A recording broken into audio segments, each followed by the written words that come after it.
Good morning, and why are we live streaming? Wait, what? Welcome to Sundays Are for Contemplation. I'm your host, Sof. This is Nicole.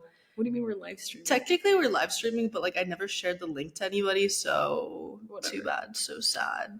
There's literally zero people in the audience. It's just us. That Just being for the said, rest. yeah, I always act as if there's an audience in my life. So.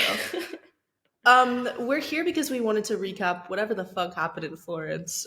Sorry for Firenze. cursing. Yeah, Firenze.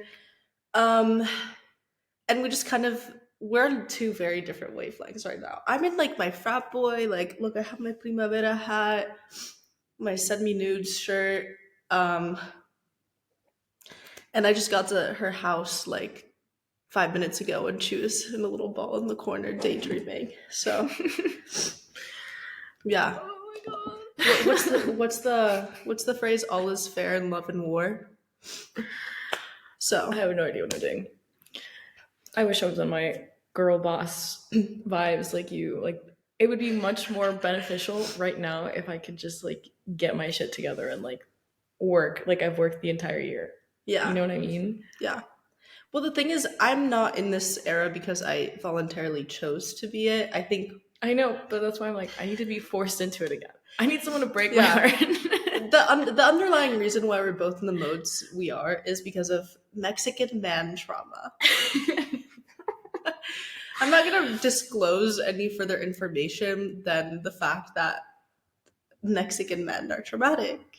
Honestly, can I say all men are traumatic? Yes, but Mexican men have a particular flair. Jesus. And this one wants me to marry a Mexican man eventually. So it's not that I want you to marry one. I just know you're gonna end up at your rate, with your track record, you're gonna end up with a Mexican. Yeah. Speaking about my track record, while we're getting into this really quickly, I'm entering a new era called keeping to myself. There's other words for that in the Bible. Yes. So does hey. But yes, I'm in my keeping to myself era. Okay, yeah. So again, I was explaining to Nicole just now, if we're gonna recap what happened in Florence, I had a very dumb personal logic of mine that I was following at the start, which is called go all out at the very beginning so I can get everything out of my system. But unfortunately, that backfired because I wasn't getting anything out of my system. I was rather putting too much into my system. So here we are today. Hungover again. Hungover. Well, supporting our best DJ friend. Corkidi. Shout out. Corazón partido. We literally have been groupies this entire fucking weekend. Yeah. But you know. It was bad because it was I was realizing last night or 2 nights ago, I'm just wait, he didn't play this set the night before. And as I was saying that out loud to my friend, I'm just I think this is going a little too far. And I have other responsibilities such as my thesis and Yeah, me too. That's what Semana Santa is for. Spring break.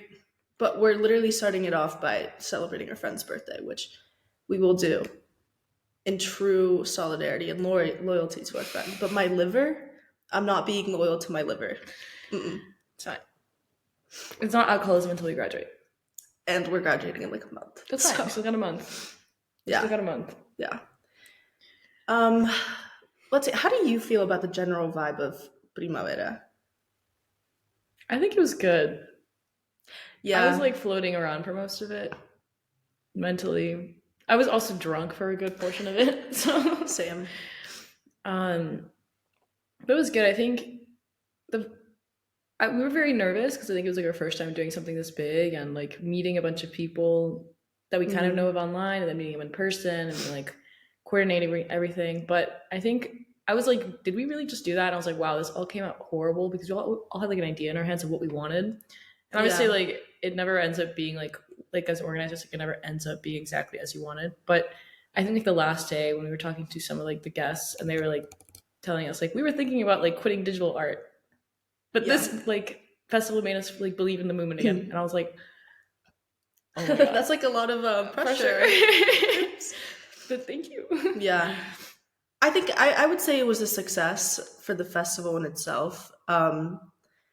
I think it was really cool to meet everyone that came and kind of get to know everyone's like personal stories. And actually, we're going to have a few people come onto this podcast in the upcoming weeks to talk about their experience and their artistic journey and, kind of see the ripple effects of how Primavera Digitale has like played out. And I think honestly, like a lot of us, we made really strong connections with everyone who was there. And like, it was nice to support everybody's art and kind of to me it was really nice seeing people so happy about just being there all together. And I have to ask myself if I would do a 7-day festival again. I don't think I'll I don't survive. think we could do it. I I think feel we're like gonna have to scale back the next time. yeah, There's too many events, too much coordination. I mean, it was fun, but yeah. maybe, I mean, we spoke to, hopefully, well, some of the artists were like, oh, Hmm. we need more satellite events. And I'm like, I completely agree, but since it's the first time we're doing it, we need like other people to also join. So maybe eventually, once we get big enough, we don't have to do as much work and there can just be satellite events. Everyone can just come to Florence for a full month and we can all just Yeah, party it up. I don't think I can go to Florence for another like 5 years. Like, okay, little also like tidbit, whatever was happening in our work lives, whatever, like that's that, like that was successful. In my personal life, going to reveal, I got into like 2 fights that week with people that I work very closely with and I've never fought with before. One of them being her. And it's just like, that's what happens when you're working so closely with people and all of a sudden you're just spending so much time together. And like, I had a personal philosophy where I was just like, look, like there's going to be certain friendships in life where you either hit, like you're in a car and you either hit the road bump and like your car just fucking breaks down and you reverse or whatever, you just can't get over it. Or you decide to just get over it and you know what, it was just a little bump in the road. And I think between us, like as work partners, like, Are you don't want me anymore?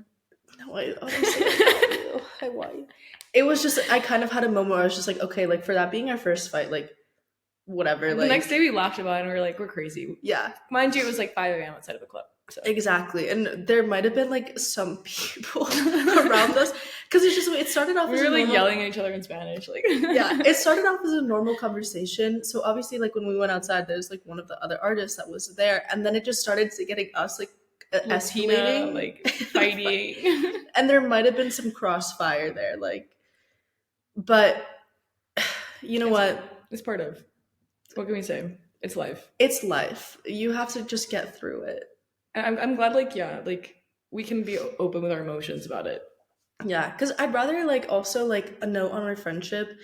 I'd rather be like 100% like real and honest with you and have you see all of my really bad sides than just hide it and like act like too accommodating, like everything is perfect. And it's just like, nothing is perfect in this life, but you have to choose people who you can work with, who you can maintain friendships with, and like be all emotionally and socially and whatever the hell else balanced. So, Yeah. yeah, Also, Mariano was there. It was nice being with Mariano. yeah. Finally, it was nice to have the three founders together at once. Yeah, Sorry, I was just thinking about that. We're missing someone. we're missing someone. Um, but yeah. Oh, I was gonna ask you, how was it live minting as a Oh, performance?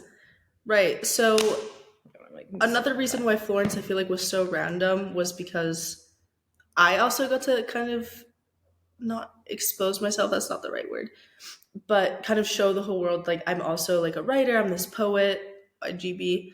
And on the night of the gala, I like recited this poem and I live minted it right after, which we have content for, in which it will be uploaded. This is in collaboration with Mallow. Shout out Kaya. um, and then it went on to auction, and it was a 24-hour auction. And I actually don't even know who the collector is because it's an anonymous wallet. And I tried to do some deep digging into it, but I'm not that well versed in like how to actually search up like what wallet is related to who. So I have a feeling like I know who it could be, but whatever. Anyway, what I was going to say is doing the recital of my poem and live minting was really surreal in the sense that like I can't believe I've actually like made it this far to the point where like I like had a little audience, I guess, that actually wanted to hear what I had to say, like with my poetry. And then the live minting of it all was just a really cool hands-on, like, you can do this too, and I just did it in front of all of these people, and like, I don't know, it was really surreal, and I'm grateful for the experience. I've changed after Florence. I don't know. How do you feel like you've changed? How I've changed. We were talking Mm, about this. I guess being in Florence, I did just realize like I'm here. Every time I've gone like as a tourist or like as just like a student, and like I was there for work, and it's just like weird, like walking in the streets, and like I guess it's just a lot of like imposter syndrome. But I think that might be like a good thing, if that makes mm, sense, because I think it forces me to like keep wanting to make things better or like challenge things that we already have and improve them. So I think maybe that's kind of like the emotion that I kind of left with was like, mm. this is great, but I need to do it better next Yeah, time. Mexico City. yeah.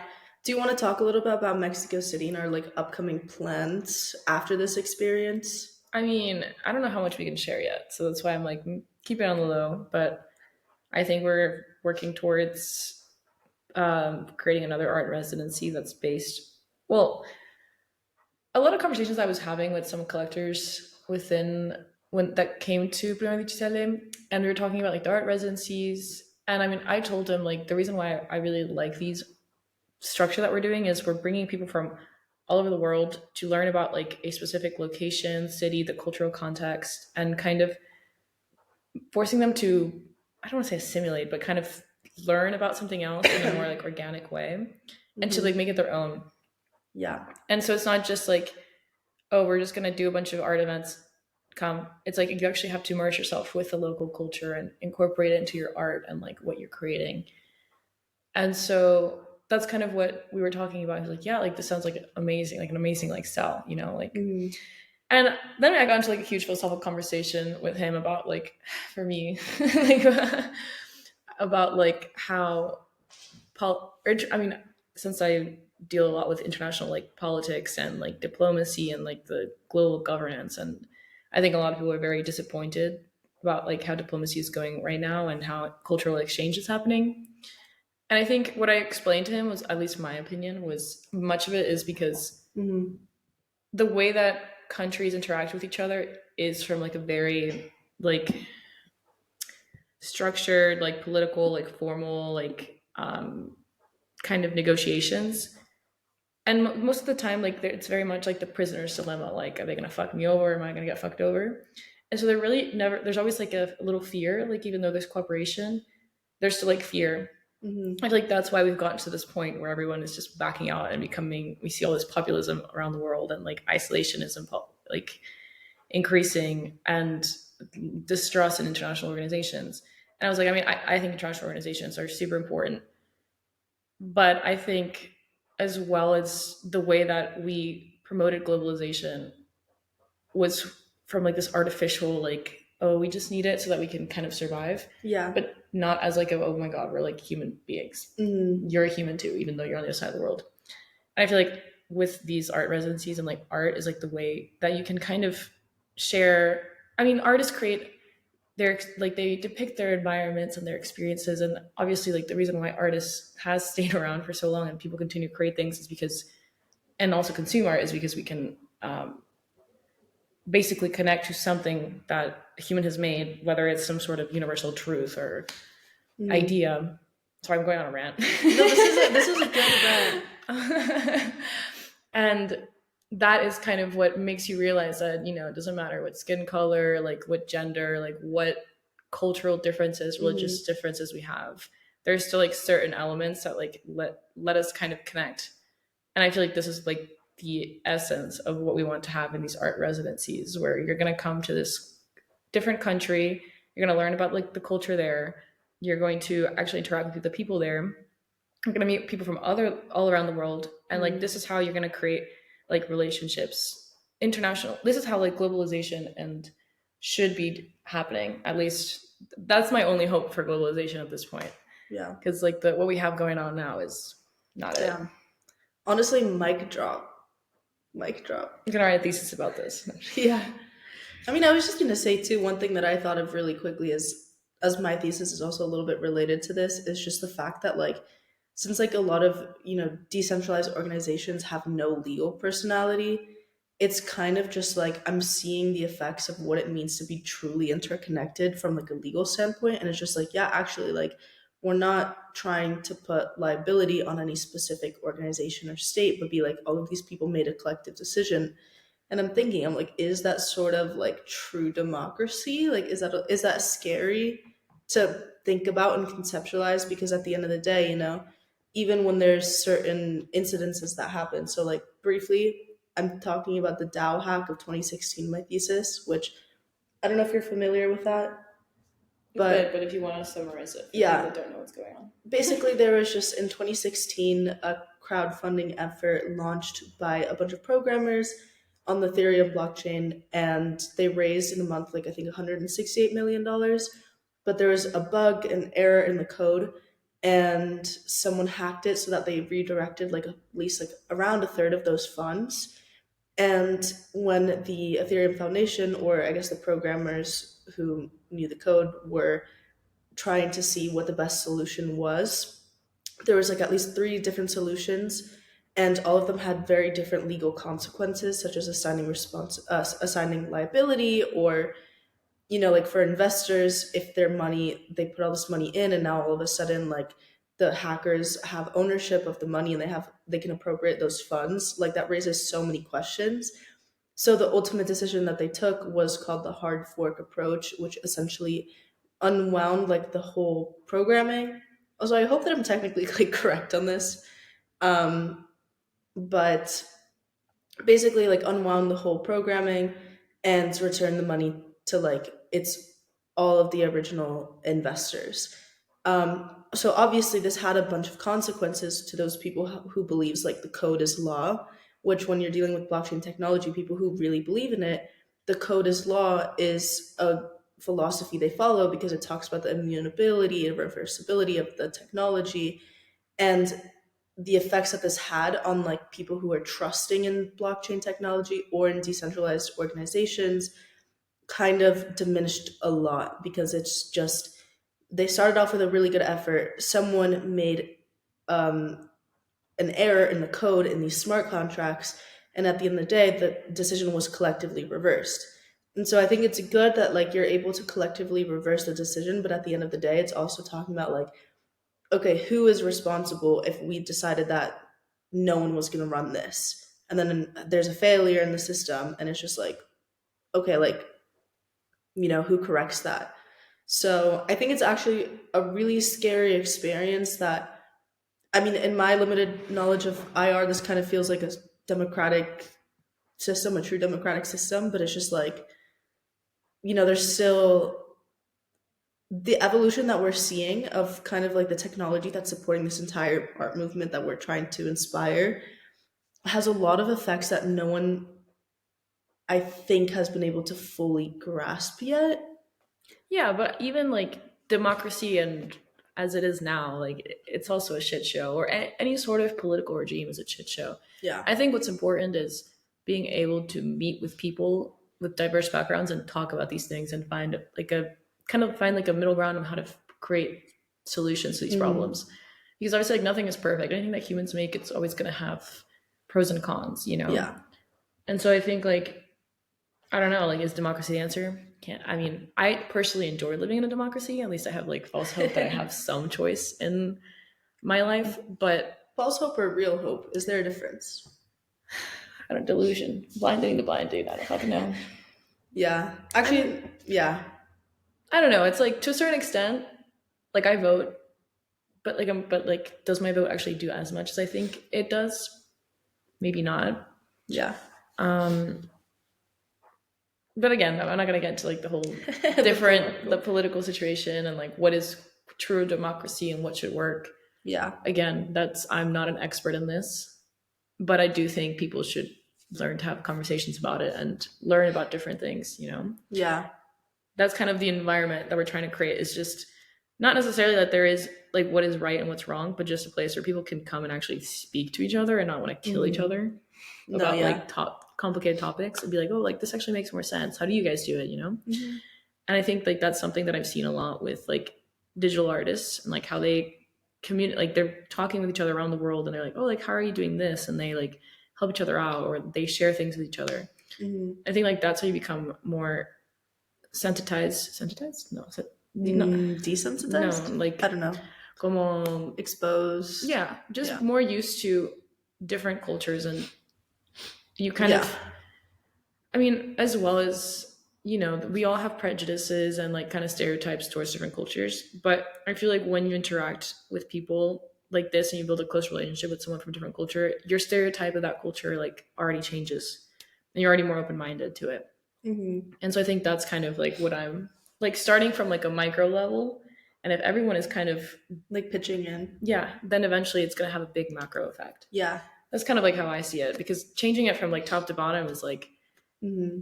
is not going to work Yeah. if people don't trust their neighbors. Hmm. Yeah.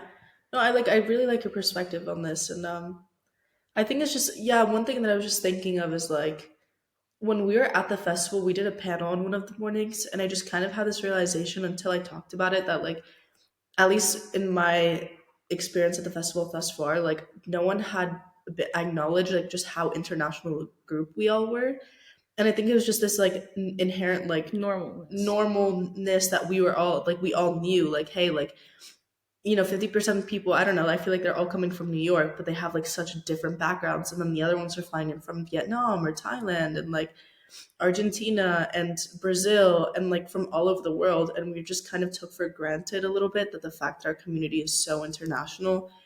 But really, at the end of the day, I think it speaks to the fact that like we're all coming together and we're what like not converging our cultural different reconciling our cultural differences.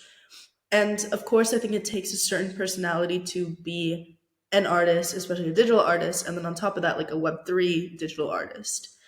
And I think it's for me, it's also there's kind of it's like this phenomenon like when you know what I mean, the people that were able to come to Primavera Digitale being our like first like real main event, obviously there was a little bit of a filter already put there where like a lot of I think like successful and like already knowledgeable people were able to come to the event because you had to fly in, you had to like have enough like resources to be there for 7 to 10 days.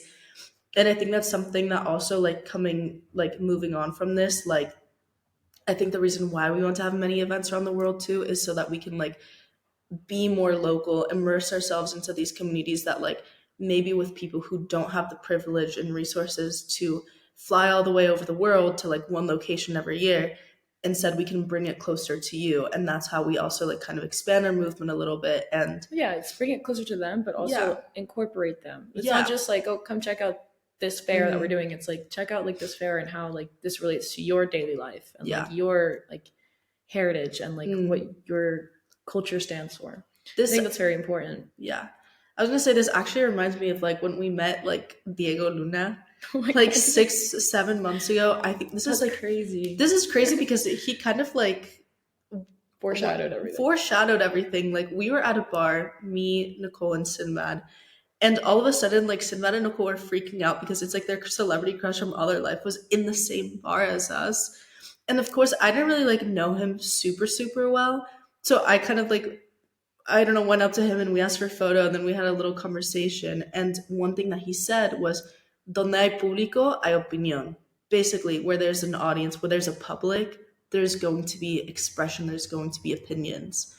And I think that's kind of, again, like the philosophy that we're really, what we believe in is the fact that, like, everyone across the world, across time, since us being primitive humans, have had art as an expression and we all have our own opinions, and it's just like like being able to connect everyone through this point of appreciation and not of prejudice or neocolonialism, whatever the hell, like There's so many terms. there's so many terms, but it's just like I don't know, like I'm I understand, super, yeah. yeah, I'm super grateful for our movement as well, and I think it's just like I don't know, have you always thought this way about the foundation, or is this something that like you've been recently like Um, integrating?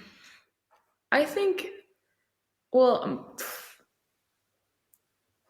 hmm, I think it's something I've always thought Mhm. about just because of my own philosophies that I've always had.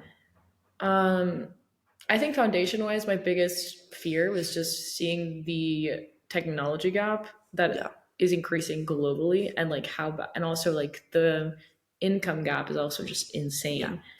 And so to me, it was more of like a economic kind of issue that I saw, and I was like, we need to like address this. Like, no one is addressing this. Hmm. And I mean, even just like from, I guess, also experience, but like in my classes or taking classes in university and all of my technology classes, the people that were more interested were the men. The people that were going to the blockchain classes, anything Web3, anything Yeah. that was like finance, like it was mostly like a male dominated field. I don't know Hmm. why. Is it because we're raised to be like this, or maybe it's just an intimidating space? But remember I had this one professor, and like the first time like I heard about like blockchain was like in some, I think it was like a class about um, like sustainable development and like emerging technologies like combined. Hmm. And I just remember her like saying, like no one was paying attention in the class. Everyone was like, whatever, as college kids do. And she was just like she just looked at the ladies and she was like, girls, like you guys can't be left behind. Like you need to learn about this. And she said that to Yeah. me, and I was like, she's not wrong. Like why? Like to a certain extent, like there are societal structures that make it difficult for different groups to become involved in certain, I guess, areas of life. Hmm. But I think to a certain extent, like we also have to stop being the victims, and like be like, Hmm. it's gonna be fucking hard to change the world, but we can't let ourselves be left behind. And I think Yeah. it's changing. I think we are. Hmm. I mean, more women are going to university than men, so, and we're estimated to have more wealth in our generation. Hmm. We'll see what happens, but I think that just kind of like spoke to me. It's like, how can I change the culture around these things so that more women feel comfortable enough to like learn about it, Yeah. I think or not that's. just women, anyone. That's where Hmm. it was just like, because yeah, it was not just. I mean, it started like from my own perspective, but then it kind of reached out to other like individuals as well. Like for example, older. I was thinking like my grandparents, like they don't fucking Hmm. know how to use any technology, and that's a freaking like shame, like it could make their life so much easier. Yeah. And it also like for protecting them because of scams and different things, or I mean, you're also looking in. I mean, we've seen these like case studies about how like blockchain and like paying systems are being utilized in like cryptocurrencies in like countries that might have Yeah. unstable. Um, Like inflation or just mhm, countries with like banking deserts, so like Nigeria, Argentina. exactly. Um, And so it's like there's so much potential and people don't know about it, yeah. And with not just blockchain, but with whatever emerging technologies, like there's so much potential. And I feel like the more people know about it, the Hmm. more like diverse and likelihood of more people experimenting and coming up with creative solutions. Yeah. But if most people are in the dark about it, then we're going to have the same issue where it's just one group of people that have all the knowledge about how to create and build on this technology, Yeah. and they kind of create a world where it's like, I don't know. I mean, look at how social media is now. We're all controlled by Hmm. algorithms. Maybe it wasn't Exactly. the intent, but that's kind of the outcome. I mean, yeah, it's just kind of motivated by self-interest, and I share a lot of the same thoughts. Like again, like I think that I don't want any sector of society to be left behind. And I think it even comes to something when it comes to something as simple as business, there's such a culture, and again, like with men, for example, that like I feel like for them it's kind of just like I don't know if it's like per se like cool or like the thing to do, but like is to talk about business and have a business mindset. And I think we just kind of need to like for these cultures that actually do allow for people to succeed, whether it's talking about business, whether it's talking about emerging technologies or whatever social movements, like I think we need to kind of like invite more people to have these spaces where it's just like, look, like we can talk about this together and create a better world together. Because as you're saying too, like for example, with the social media and our algorithms, whatever, like Facebook was started off as didn't it start off as like a hot or not like dating sort of It was type like for like thing. Harvard. It was like basically just for students. Yeah. Yeah. And it's just like the way that they've capitalized off of people's attention spans and hacking our biology, so to speak, to like just for people to think that they're like in the in crowd and like inclusive and like if you have more likes, whatever, like they've kind of hacked our bodies in a way to fall victim to an algorithm that like probably a lot of people wouldn't have chosen if they were the ones able to control how social media would have developed 20 years down the line. Yeah, again, I don't think that's necessarily like the outcome that they were. I don't think there's some evil. Yeah, no. I'm gonna be positive here and not believe that there's some like the malevolent like people that were like, oh, we're going to like ruin all of society and like I think it's just like an outcome that wasn't expected. But again, I think the issue is that it's all concentrated in this one, like these few groups of social media like giants or like media giants that kind of own these things. Where it I don't know. I mean, is like, that right? Is that wrong? Yeah, I don't know, but I think. Oh, I get what you're saying. It couldn't hurt for more people to know and create their own things, Yeah, I mean, it just kind of makes me think of like the people who are like history will always be written by the victors, and the people who are going to be shaping our societies now. Obviously, I think that a lot of people might.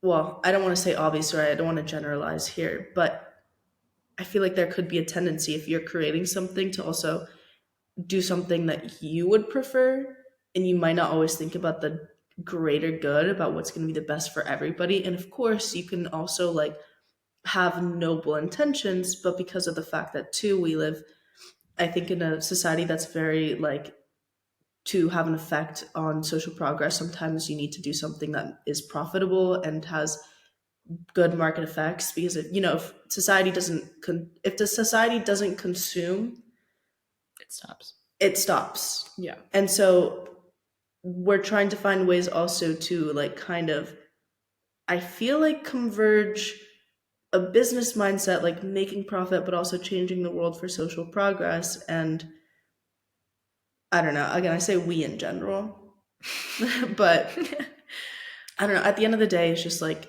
kind of grasping all of these themes together is interesting. And yeah, we got way into time is for contemplation, literally. But who needs to talk about men when we can talk about the state of the world affairs? Yeah, again, men are just like a blip in the road. I'm like, that had to happen. That is just like one aspect of the whole cauldron here. But world domination comes first. Yeah. I can't believe I also talked about all of this in my frat boy fit. Like, bruh. Channeling your inner man. Yeah. Sometimes you have to. Yeah. I feel like, oh my god, my eye bags are so bad. I have not slept in the last like 2 weeks. Primavera. I actually, yeah. I just keep trying to convince myself also, like, we have a month left of college, basically. And I want to relax and I want to be healthy and stay in and like, like be super holistic. I do. But then I think about it and it's a Saturday night and I'm just like, you know what? You only live once. I only have 1 month left of college. Like, why am I not going to enjoy my life?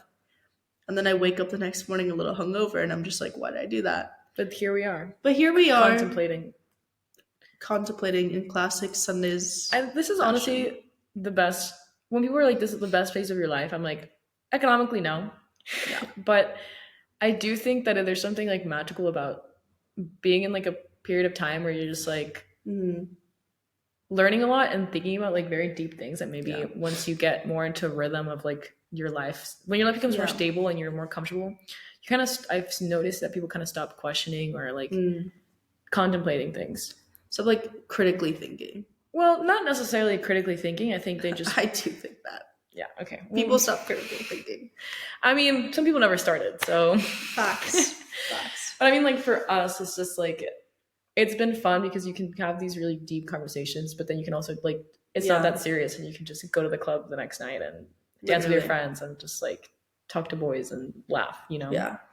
I feel like, Yeah. Unpopular opinion, but I feel like some academics the world would be a better place if some academics would go to the club. Yeah. Well, there was like, I remember watching like this TikTok like a few months ago, and it was saying how like when people kind of were in like deep recession or like trying to like create like this revolution, societal revolution, the way that they survived through it all was literally just by going out and dancing and having a good time. And I think again, it's like reminding everyone that we're human at the end of the day. Like Oh yeah, you also, showed me that. It was about, I remember you saying it yeah, to me. like part of the human condition is dancing and socializing, having fun. And sometimes things can be really bleak at any moment in time if you look at the news and you're just staring 24 hours at like negative things. But then, take a little pause and realize that you're human at the end of the day. Everything is light. It's okay to drink a little bit. That's what I'm saying. It goes back to the micro connections, Yeah. like interacting with people and having interesting conversations and learning about others. Like, I mean, at least for me, that's like incredibly fulfilling, and it's why I've gotten this far. But Mhm. Gina sneeze. Yeah. Sorry. She's been sick for the last week. It's because of Primavera. I haven't been sleeping and I just get. Anyway. But yeah, like society would be a lot better of a place if we just all went to the club together. Yeah. And on that note, Sundays are for contemplation. Thank you for tuning in. I'm kidding. Do you have any last thoughts? I don't know if you want to add anything. I mean, no, like we're doing some interviews next week to talk more in depth about the festival, because honestly, like it was all such a flash that I can't even like break it down. Yeah. Like I need someone to remind me what happened. I'll be like, oh yeah, I was there for that. Literally. I feel like we did so many different things that it's hard to really conceptualize what we did. And Yeah. just every day for me too, like I feel like we felt a little the same way, was just like it doesn't matter in what state we were in. It doesn't matter what freaky, like emotional state we were going through. I can't speak now. It doesn't matter what physical state we were in. Like one night I was feverish and I had to speak at a panel the next morning. And I literally told myself, I was like, fake it till you fucking make it. And yeah, definitely for like the interviews with, like we do this all the time, but it is different like when there's like an entire camera crew recording you and you're just like, what the fuck? Exactly. And like Kay was like, how do you feel about it? I was just like, fake it till you make it, right? Like I don't know what I'm doing. I am not like, this podcast is made to be unprofessional. We are not like news anchors. We don't know what the fuck we're doing. I don't want to be professional. I can't do it. Like I can't be like live. I can like in the panel, like, which is crazy. Like in a live audience, I did it so much better than like in a record. Like I don't know why. Well, I think it's actually like when we were speaking to Linnea, like fellow artist, she said something that was actually just really like simple but so smart, was that me and Nicole, since we're still in our like last semester of uni, like we're used to being graded. We're used to having to like say shit and a professor who's like an expert in his field scrutinize what we say. And for me, when she said like a lot of these people, like they're like 5, 10 years older than you guys, like they just haven't been in that environment for so long. Like you are used to being graded like by an expert. So like you're gonna be 100% fine when you have to speak. And then I just realized, and I'm like, that's so true. So yeah, I guess so. Yeah. But honestly, yeah. I also thought it was like, at least for like presentations in uni, like yeah, we speak in classes of like 60 people in a presentation, but usually no, the students don't give a fuck. Also, failure of the education system, that the students, I mean, I'm part of the problem too, because sometimes I don't listen in class, but like people aren't listening to a presentation. You're not really that interested in what you're presenting, and it's just like your professor being like, okay, makes sense. Yeah. I think it's just also because like again, the whole concept of the education system is like how it is, I think, for a lot of my classmates and for a lot of people, is just like you're doing it because you want to get a better job. You want to get a better job, or like just kind of like what society expects you to do. And so unless you have your own intrinsic motivations as to like why you want to learn what's being taught, it's harder to pay attention. And this last semester, of course, I want to say that my entire like uni experience, like for me, like I've been super interested in what I'm learning, but only until this last semester when I've been taking all of these like classes on like blockchain and like electives, yeah, on like emerging technology and ethics, the ethics of using these technologies and whatever. I've like been paying attention so closely in class because I realize it has an immediate effect on what I want to do and what I am doing right now. And so it's just like these professors, like I'm so interested in what they're saying because it's also getting to see how they're teaching it, the different methods of it. Not only is it just the content, but Oh my god, that's the weirdest sneeze ever.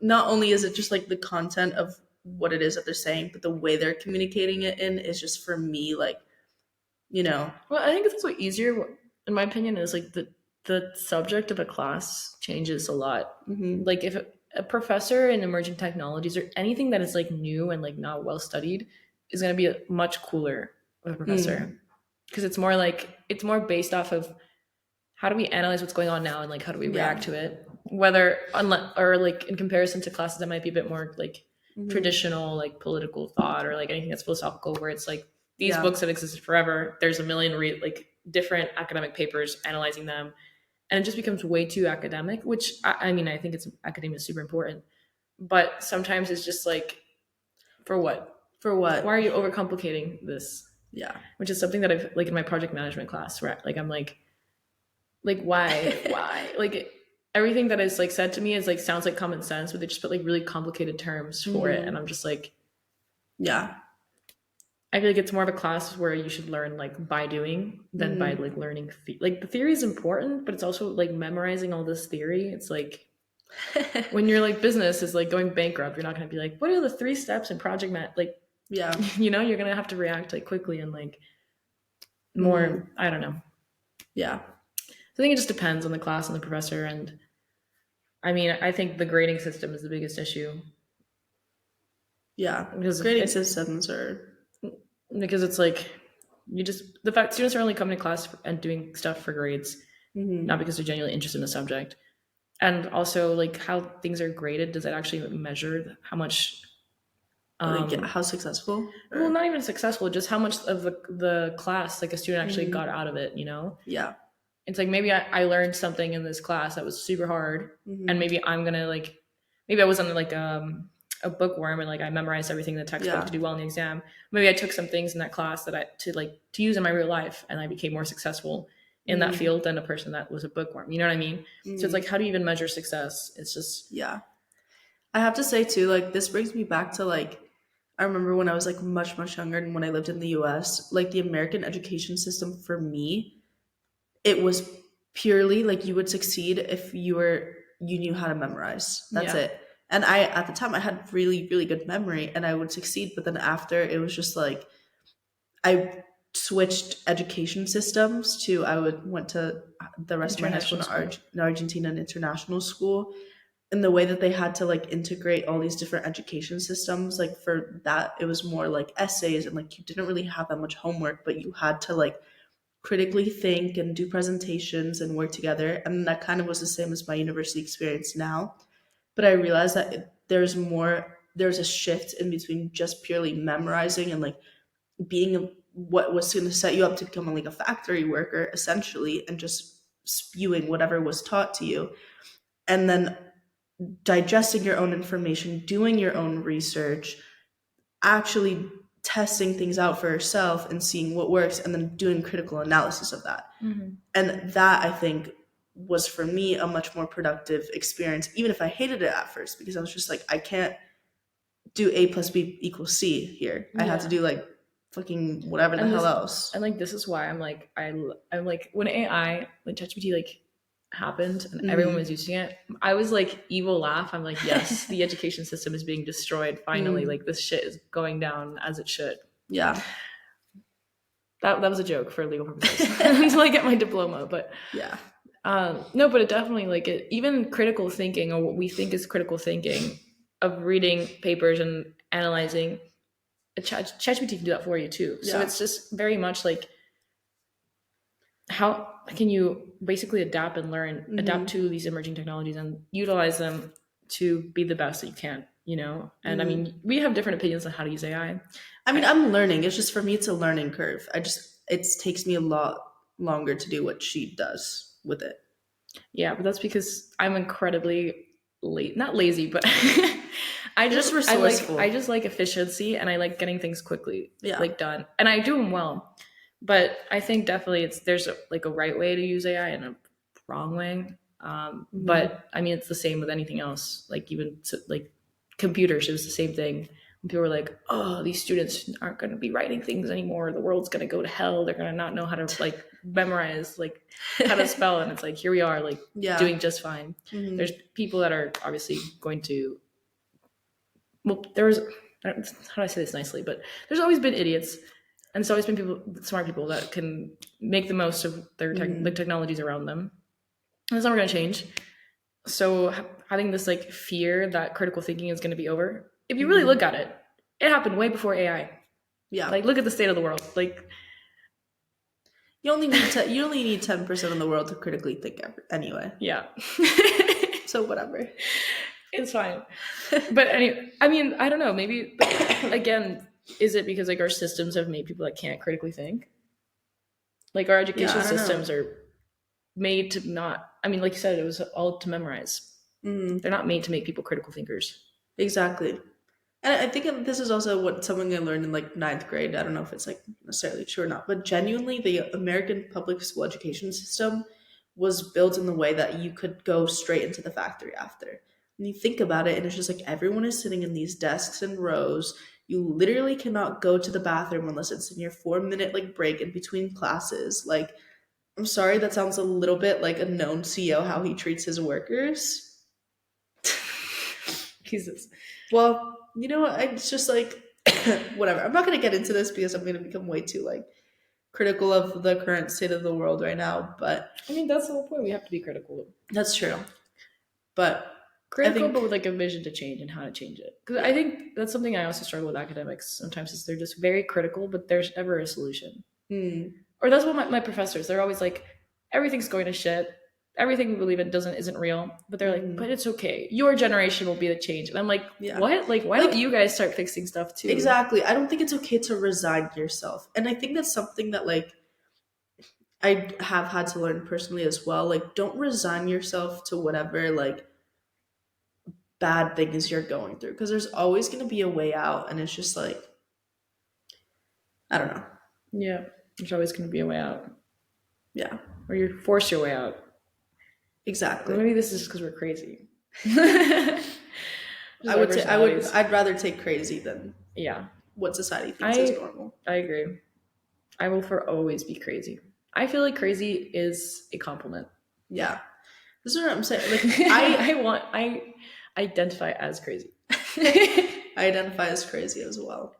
I'm just like, look, there's never regret anything. There's only hard lessons in life to learn. And that's the thing too, is that you in this life will always be learning. You're always going to be evolving. Don't resign yourself to just one thing. Don't be a victim. You're not a victim though. What is a victim? Yes, you can suffer and go through life. But just as you can be a victim to someone else, you can make someone else a victim of your pain and suffering. So don't do that, please. Be a good person. Wake up every day and fake it till you make it if you have to, but you will make it. Yep, well said. Wait and hope, bitches. Wait and hope, bitches. I think we need to show the video of you. Little reveal. Yeah, hold on. Let me see if I can even freaking find it. Keep talking while I look. Gosh, I had to yap. Oh my god. I will say, okay, so like 5 years ago on like my private Instagram account, I posted something with a caption that was just like Sophie, you can have an opinion on everything. Like, yes, I can. Catch me making money off of this marketable skill. And I swear to God, I slowly, like every single day, that statement becomes truer. And I don't know what the hell, but I manifested something for myself because I knew my strengths. And one of my strengths is talking and sharing my opinion out there in the world. And it has gotten me far. So believe in your dreams or believe in your delusions if that's what works out for you. I'm like trying to figure out how to find my archives. I'm like a tech whiz, but I'm also not. Yeah. Like archive. Yeah. Sorry. We're about to show the lore of why there's a new phrase. This is after we both went day drinking and we were like, we need to go home and take a nap now. Because we had to go to dinner after. Where is it? I think it's this one. Oh no, my God. Not that one. Wait. Nope. Hold on. I think it is this one. You have to show this. You have to. Oh. It's not that one. I think it's. Okay, we can just insert the clip in the. Yeah. Maybe we should just. This video is for you. I love you so much. Just saying that to Mariano. I love you and Nicole. Wait, hope bitches. Wait and hope, bitches. Then you say, wait and hope, guys. Don't take life too seriously. It's No. more fun this way. It is. If you saw us dancing like Latinas, Yes, you did. yes, you did. Yes, You're did. welcome. How the fuck do I end this? I think end session for all. Oh. Oh. Stop.